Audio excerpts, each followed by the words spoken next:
ఈ గాయత్రీ శక్తిని మీరు సంపూర్ణంగా చూడాలంటే మాత్రం ఎల్లవేళలా కాదు, కానీ గురువుగారిని నమ్మి ఎప్పుడైనా గురువుగారు కాశీ వెడుతున్నప్పుడు రండి ఒకసారి. కాశీలో ఒక ప్రత్యేక ప్రాంతం ఉన్నది. ఆ ప్రాంతంలో గాయత్రీ శక్తి 3 పూటల 3 సంధ్యాకాలములలో కూర్చుని జపం చేసేవారికి దర్శనమిచ్చి తీరుతుంది. అత్యద్భుతమైన స్థలం.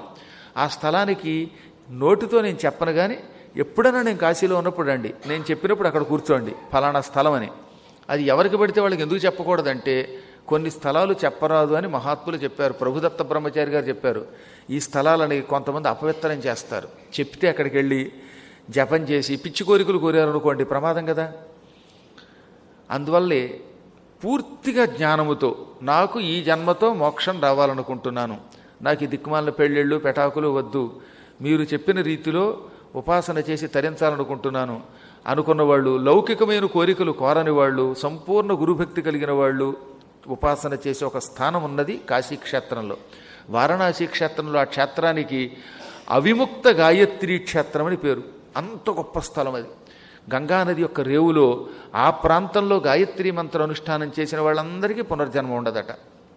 కారణం, అక్కడ నిరంతరం సూర్యుడి యొక్క కిరణములు తిరుగుతూ ఉంటాయి, గోవులు అక్కడ తిరుగుతూ ఉంటాయి.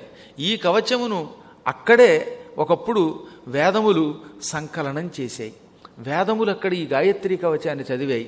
దానిని నారాయణుడు ఎల్లవేళలా వ్యాప్తి చేస్తాడు. అక్కడ నారాయణుడు బిందు మాధవుడు అనే పేరుతో కొండ మీద ఉంటాడు. కొంచెం ఎత్తులో ఉంటాడు కదా గంగానది యొక్క పై భాగంలో.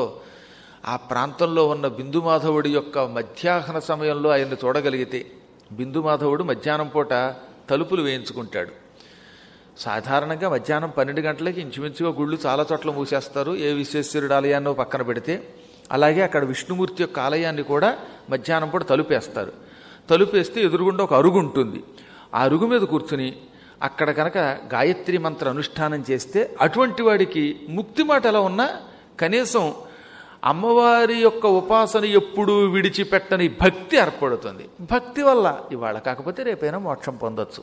కాకపోతే సంపూర్ణంగా గురువుగారి మీద విశ్వాసంతో ఇంకా వెళ్ళిపోవటం, అన్నీ విడిచిపెట్టి వెళ్ళిపోవాలి.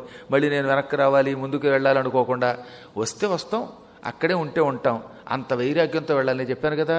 ఓ ముసలావిడ అలా వెళ్ళింది, ఇప్పుడు అక్కడ అతుక్కుపోయి సుఖంగా బతుకుతోంది. ఒక్క ముసలివాళ్ళనే కాదు, ఎప్పుడో చచ్చిపోయేటప్పుడు మోక్షం పొందుదాం అనుకుంటే ఆ చచ్చిపోవడం ఎప్పుడు జరుగుతుంది?